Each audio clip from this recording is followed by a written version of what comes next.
Sa pagpapatuloy ng ating kwento, nalaman ni Helen na isa ring nurse si Leslie at may pamilya rin na iwan sa Pilipinas. May anak na rin ito. Magtatatlong taon na si Leslie sa Australia. Nalaman rin ni Helen na halos mga Asyano ang nakatira sa kanilang boarding house at karamihan dito ay mga Pilipino. Hindi ka ba nangungulila sa mister at anak mo?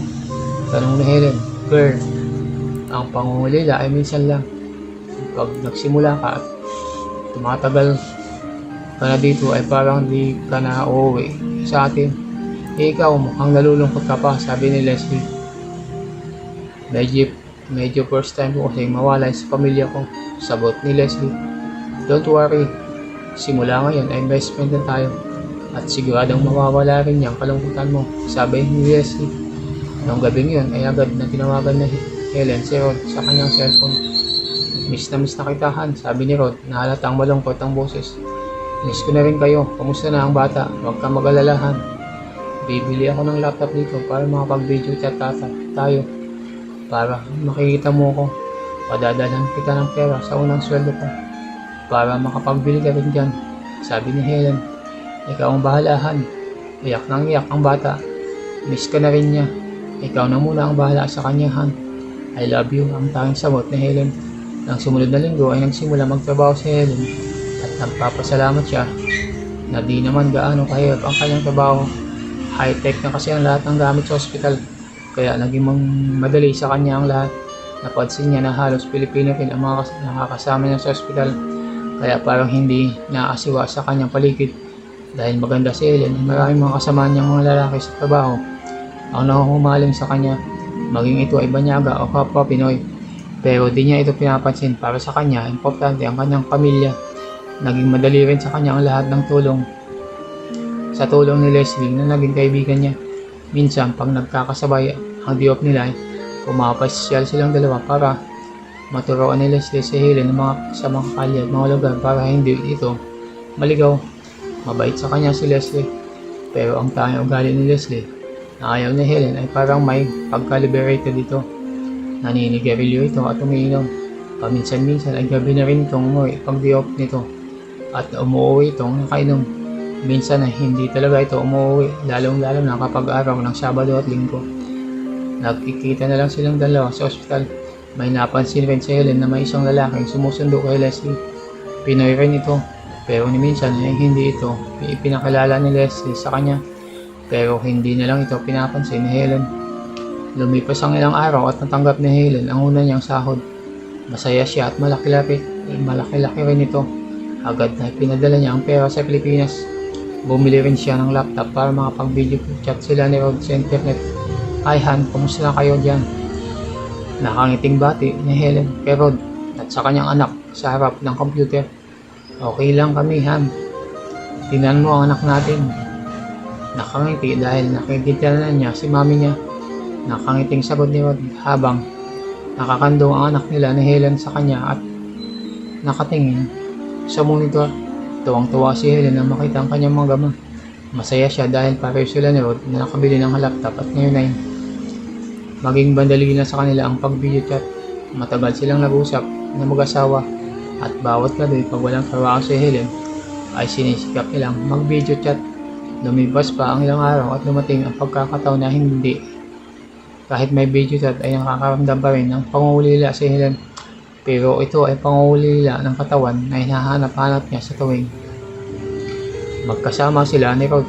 Isang gabi ay nakahiga si Helen sa kanyang kama.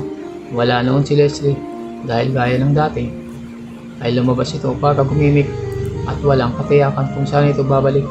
Kaya mag-isa lang si Helen sa loob ng kwarto. Naka-t-shirt lamang siya noon at nakasuot ng shorts. Katatapos lang nila ni Rod na mag-chat at nakahanda na siyang matulog. Biglang naalala niya ang mga gabing magkatalik sila. Habang nakapikit ang kanyang mga mata ay naalala niya ang maiinit na pagtatalik nilang mag-asawa. Unti-unting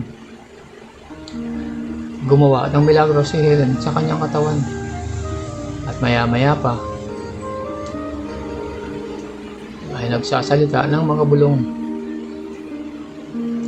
Pawis na pawis siya pagkatapos nun. At siya ay naligo uli at nakatulog na. Halos napapanaginipan pa niya ang pakikipagtalo sa kanyang mister. Hoy, gising, umaga na, tawa ni Leslie habang ginigising si Helen.